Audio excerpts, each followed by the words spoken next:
Well, hello everyone. It's great to be here with all of you at this 58th Grand Council Convention for Kappa Psi. I would like to take a moment to thank Grand Vice Regent Robert Mancini for doing such an excellent job in promoting and planning what I will predict will be an outstanding meeting.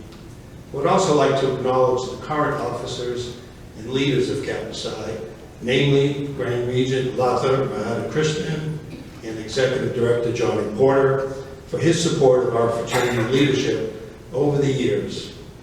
And of course, since our theme is preserving our future, I would be remiss if I did not acknowledge our past Grand Regents, specifically Lawrence Brown and Eric Gupta, both who were Gamma initiates, for their leadership and legacies to our great fraternity. When Vice Regent Mancini called and invited me to speak at the opening session, he commented that the theme for this GCC is preserving our future. I struggled with the theme as to what can be said in regard to preserving our future. At first, I was not quite sure of what I would be able to say about preserving our fraternity's legacy. Furthermore, why me? I gave this some thought, and being as old as I am, and proud of being a member of Kappa Psi for over 50 years, and being in some state of preservation already, that I qualify to have the honor to make this presentation. As a side note, when you get to be my age, you get to go to a lot of funerals. And I can't help but say that I'm always relieved when someone is delivering a eulogy that I realize I'm listening to it. So, what do I say about preserving the future? I do not have a crystal ball to predict the future, so how can I speak with any credence on how to preserve it? After giving this a great deal of thought and research, I came across a quote from a great leader, Mahatma Gandhi, who said that the future depends on what we do today, and more importantly, what we have done in the past. With this in mind, I accepted the assignment and felt that the message that needs to be conveyed is that it is the responsibility of every Kappa Psi brother to live up to the legacy that has been left to us by our predecessors, and for each of us active today to leave a legacy that is worthy of our fraternity for future generations.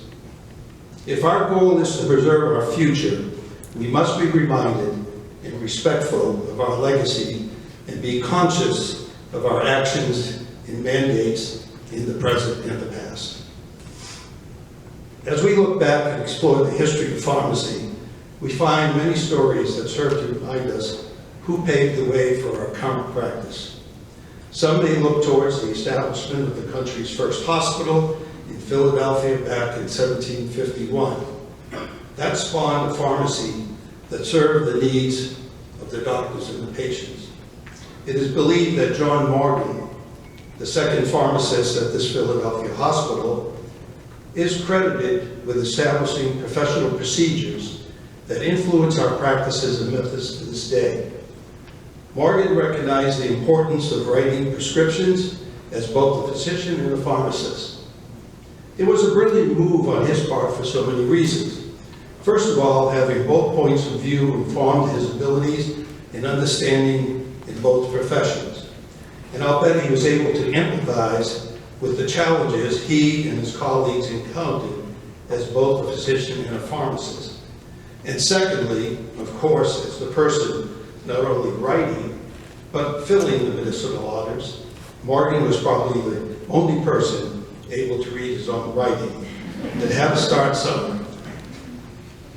As you all know, Kappa Psi was founded in 1879, first as a prep school fraternity founded by F. Harvey Smith on the campus of the Russell Military Academy in Bailey, Connecticut. And no, I did not know him personally. But I hope you know that already. It began as both a medical and pharmaceutical fraternity, and then evolved into an organization committed to providing a nexus for all issues, innovations, and connections that would have a positive impact on the profession of pharmacy while encouraging the 4 principles of industry, sobriety, fellowship, and high ideals of all those involved in participating. As I said, I did not know F. Harvey Smith personally, but I will say that my history with this fraternity goes back, way back. And it's because it's meant so much to me throughout my life and my participation through my college and professional career that I'm here today meeting and speaking with all of you. I have been involved with this great organization for over 50 years, and I will not forget my introduction, my first impressions in the natural flow of participation and subsequent sense of community and possibilities that took hold from the very beginning when I pledged Mu Chapter in 1962. Like all of you here today, I quickly got involved and had my first chance to attend as a delegate to my first Grand Council Convention, the 32nd Grand Council Convention in Atlanta, Georgia, at the Dinkler Plaza Hotel. Our Grand Council Deputy was past Grand Regent Norm Campbell, who is with us today. I didn't know you were going to be doing the introduction, so I can assure you that Brother Campbell had more hair than at that time. He lost a few hairs when he was traveling with 20 Mu Chapter brothers on a train from Boston to Atlanta with beer waiting to be loaded at each stop. Please keep in mind, there was no risk management in those days, but we did drink responsibly, I think. However, it was in 1965 at the 33rd Grand Council Convention in San Francisco at the Palace Hotel that I realized the true meaning of brotherhood, relationships, and value of what it would be like to be involved with this fraternity. This is where I met the brothers of Gamma Nu and Pacific Graduate and their Grand Council Deputy, Dr. James King, who was then a candidate for 3rd Grand Vice Regent. I was 22 years old in my final year in pharmacy preparing to go on and do graduate work at MCP. It was during this meeting that Dr. King engaged me in conversation and urged me to consider the prospect of going to the University of the Pacific for my graduate studies. It was a tempting offer, but at that time I had no idea where the University of the Pacific of Stockton, California was located, and I had already committed to a master's degree program at Mass College of Pharmacy. I returned to Massachusetts and completed my degree work at MCP, and 2 years after meeting with Dr. King, I accepted his offer to move to California to work on my PhD, as well as assume a position, excuse the pun, as an instructor at the School of Pharmacy at Pacific. I took the position sight unseen, and my arrival on campus was an eye-opener. To me, I thought with the name of the University of the Pacific that I would see the ocean. Needless to say, that was far from reality. I was homesick and vowed to be long gone within a year.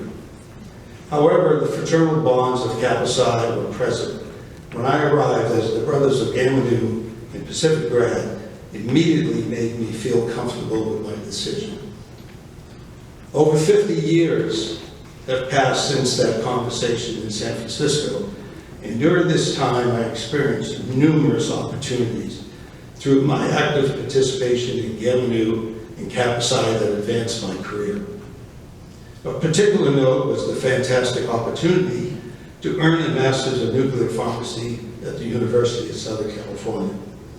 I was asked by my dean at Pacific, who by the way was a past Grand President of Phi Delta Chi, to take leave from Pacific to gain the knowledge and experience of nuclear pharmacy and to return to develop a similar program at Pacific.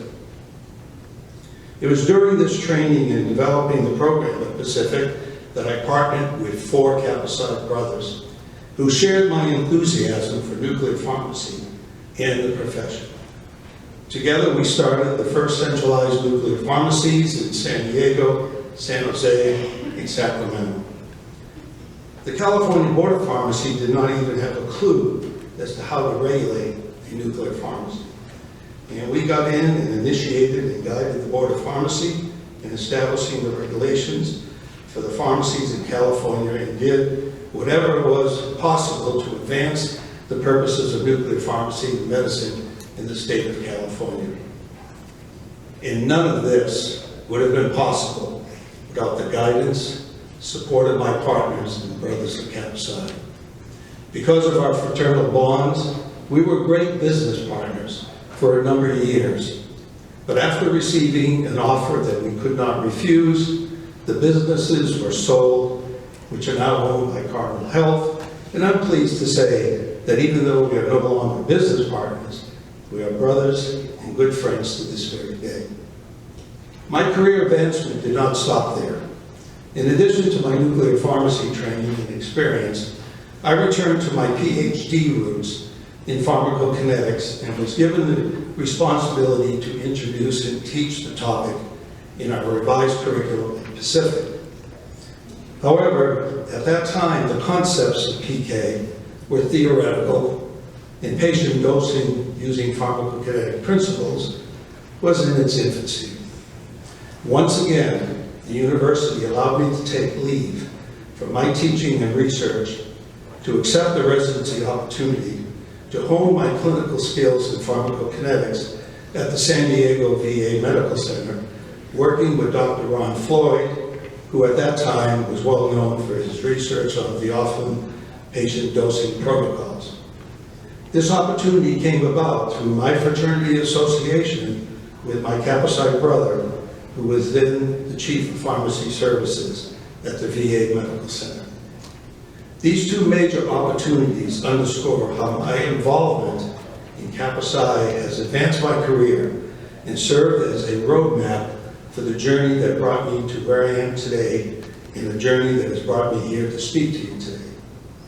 It goes without saying that over the course of a lifetime so far, Kappa Psi has grown to be a strong and positive force that provides enrichment for both our educations and our professional career. Since it charted its first chapter in 1898 at the School of Pharmacy at Columbia University, then went on its own after splitting from the medical fraternity in 1924, we have grown to 112 active collegiate chapters and 84 graduate chapters. We can be found throughout the United States, Canada, and the Bahamas, and over the years we have a community that exceeds 80,000 members. With those kind of numbers, we all know that it's partnership, participation, community, and the innovation of leadership that we all are so fortunate to have as a resource in Kappa Psi. It is no secret and certainly no surprise that all aspects of our life and our global community are changing quickly, and it is our responsibility to stay apace with the knowledge base, insurance rules, regulatory updates, and technological and medical advancements that seem to be updated QID. Today, Kappa Psi is made up of 80% collegiates and approximately 20% graduates. And let me tell you, the energy and enthusiasm of you younger members is beautifully offset by the knowledge, wisdom, and experience of our more seasoned graduate brothers. Although the profession of pharmacy as an entity has its roots in its extensive history and the basic tenets of ancient pharmacy practice still hold today, today's students and graduates have to be prepared, knowledgeable, and poised for the challenge of the future. A wise man once said that the best way a mentor can prepare another leader is to expose him or her to other great people. And that's why we are all here today and why we find value in being part of Kappa Psi. The field of pharmacy has been fascinating, demanding, and relevant to its times. That's evidenced by the number of pharmacy programs that are steadily growing throughout this country and Canada. Records tell us that in the United States in 1987, there were 72 pharmacy schools. By June 2014, there were reported 130 accredited pharmacy colleges. And the current estimates raise that number to over 150 pharmacy schools in the United States alone. What does this mean? It's more competition, which is great because it inspires all of you out there who are still in school to realize that the competition is real and the number of players and eligible grads is growing. It tells us that the more we stay involved in Kappa Psi, the greater the chance we have of a broader sense of community, intellectual and professional support, friendship, and synergy. And maybe, as what happened to me, the great good fortune to discover lifelong partnerships. So yes, there's competition, a steady stream of challenges, rules, and regulations to learn and to follow. And there's also the current social and professional climate as healthcare resources update, morph, swerve, and compound. So does our responsibilities to be malleable, alert, aware, and poised for critical changes in our chosen field. We have to stay informed, be prepared for any curveballs headed our way, and to learn of and have access to the tools, tips, and tricks that will ensure our ability to respond with the most contemporary knowledge, solutions, and efficiency possible. People's lives and well-being depend on our skills, responsiveness, and wisdom. Steve Jobs has said of the future, and I will quote him, "You can't connect the dots looking forward. You can only connect them looking backwards. So you have to trust that the dots will somehow connect your future. You have to trust something, your gut, destiny, life, karma, whatever. This approach has never let me down and has made all of the difference in my life," unquote.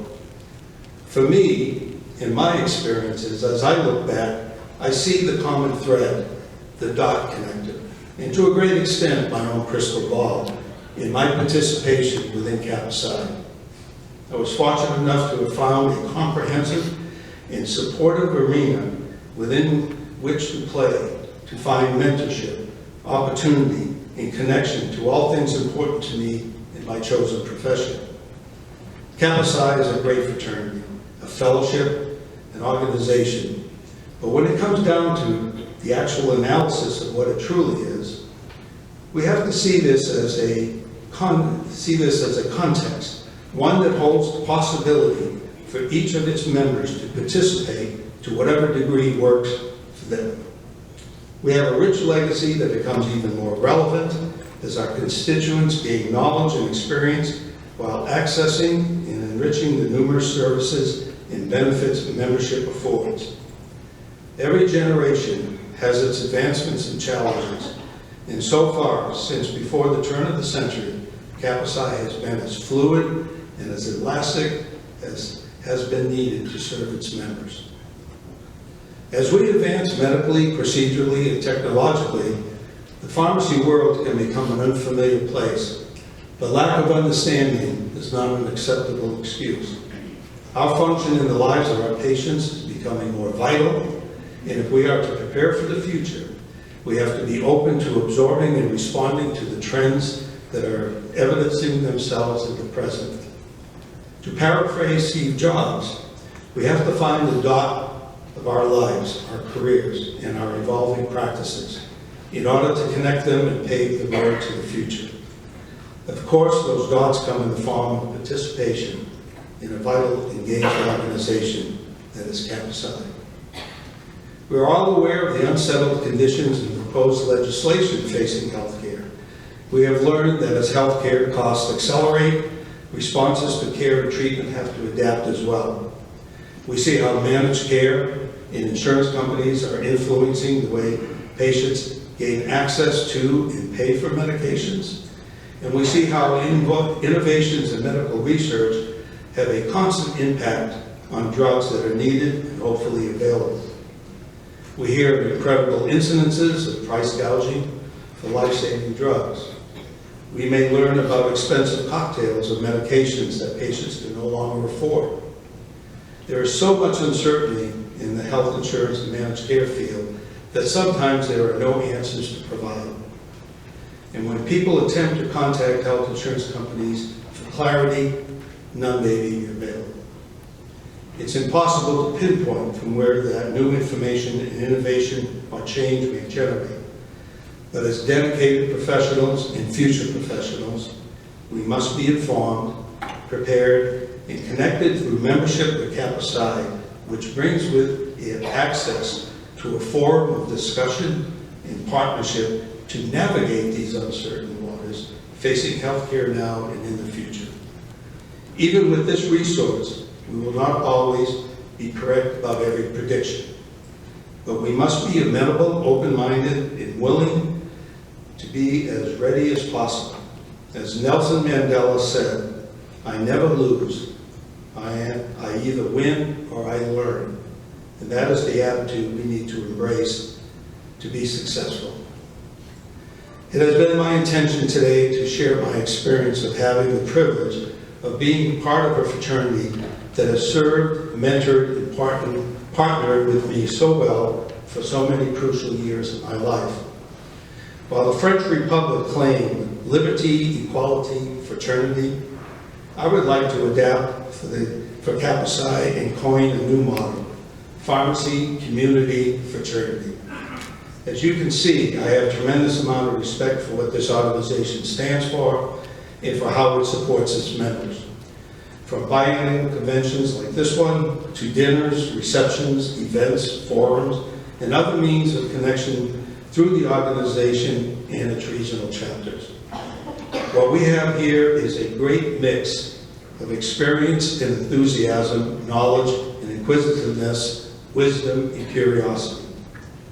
When all of these elements come together, like a perfect cocktail of potent ingredients, magic, or at the very least, synergy happens.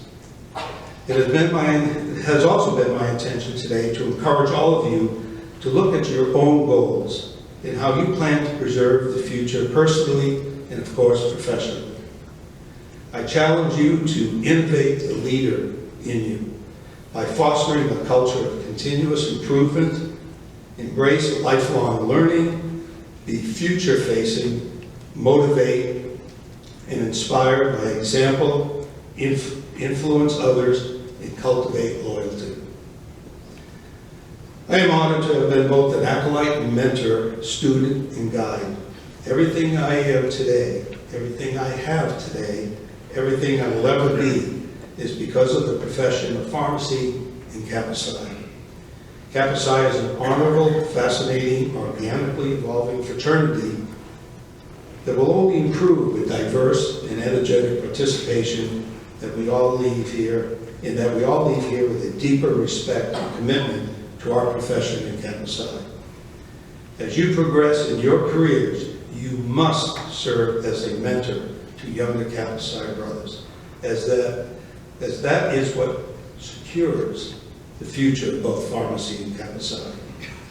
I wish all of you the very best in your careers and in life, and I look forward to continue being proud to be your Kappa Psi brother. Thank you all.